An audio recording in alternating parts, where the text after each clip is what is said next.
Today we're going to go over 8 money habits that will keep you poor or prevent you from saving as much money as you would like to be. Habit number 1 is not investing or putting off investing.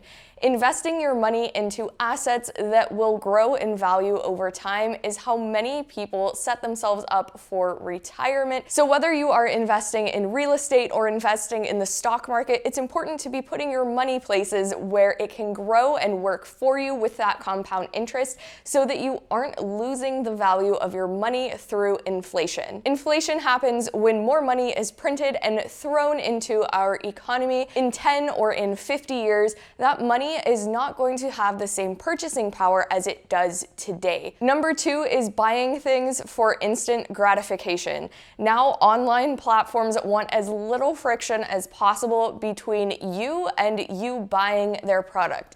That's why on platforms like Amazon, you are able to automatically connect your credit card and click the buy button and go through an instant checkout process, and it's delivered to your door the next day. Their goal is to eliminate as many steps as possible between you and when you purchase their product. So if you are an impulse shopper, something that you can do is disconnect your credit cards and manually enter them each time you buy something, and also wait a little while before you make a purchase. Not only do we want instant gratification with buying something immediately, it's also tempting to add on other things to get it even faster. If you wait a little while between when you want to purchase something and when you actually purchase it, it'll also make you reconsider some of the add-on options like expedited shipping or front of the line options. Once you start waiting to make purchases, you'll realize that maybe it doesn't make that much of a difference if your inflatable swan arrives on Monday versus Friday. So eliminating some of those extra add-ons can help you save money as well. Number 3 is not having clearly defined goals. It's a lot easier to sit around, not save any money, not pay off debt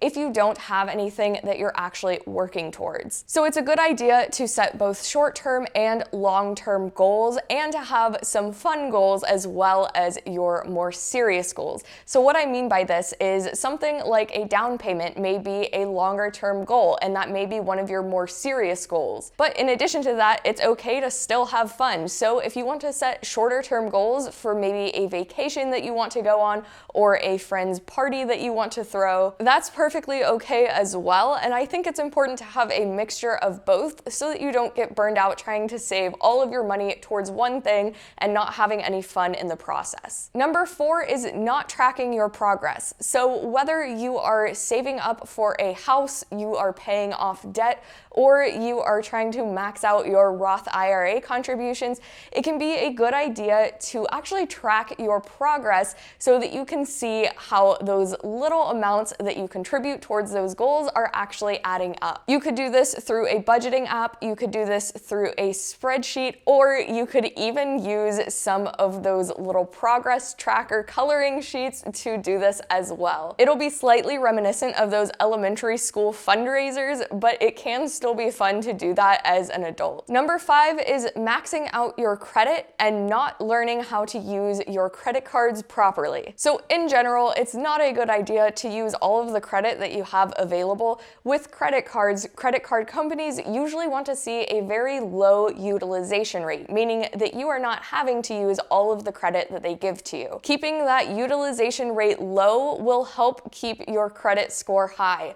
But in addition to that, you also shouldn't go for the most expensive car that you can afford or the most expensive house that you can afford. When you're using credit, it's generally a good idea to still treat that as your own money and to only purchase things on credit that you know that you can pay off. And with houses and cars, it's a good idea to stay in a range where you know that you can make that monthly payment, even if you hit a bump in the road with your job or your income. Number 6 is hanging around the wrong people. So the people that we surround ourselves with definitely have an impact on how we spend our money. If your friends have super expensive tastes and are going out to country clubs and going out to drink and going to fancy restaurants every night of the week, you'll likely feel more pressured to join them, and you may end up spending more money than you intended to. So it's important to find a group of people that have similar views as you on money, or at least on your goals. That way you aren't tempted to go beyond what you are comfortable with financially. Number 7 is not voicing your money views or your money goals. This is especially important if you are in that early 20s to early 30s kind of post-college range,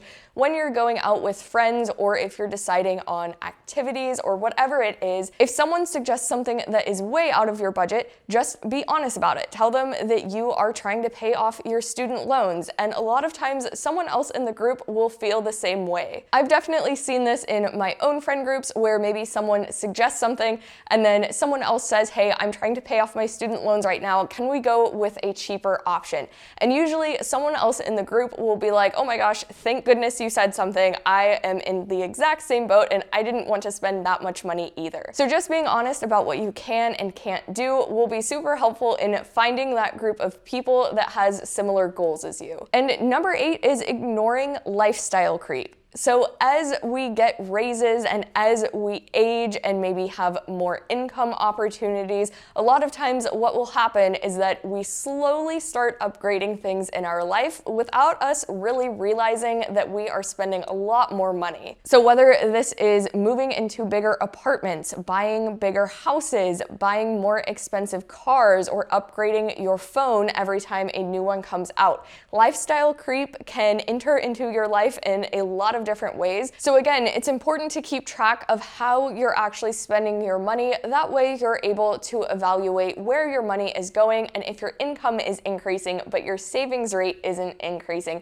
then you can kind of go back and reevaluate how and where you are spending your money. The goal would be that as you make more money, you are also able to save more money. If you want to see a few tips on how you can save $10,000 fast, go ahead and click on this video and I will see you guys over there.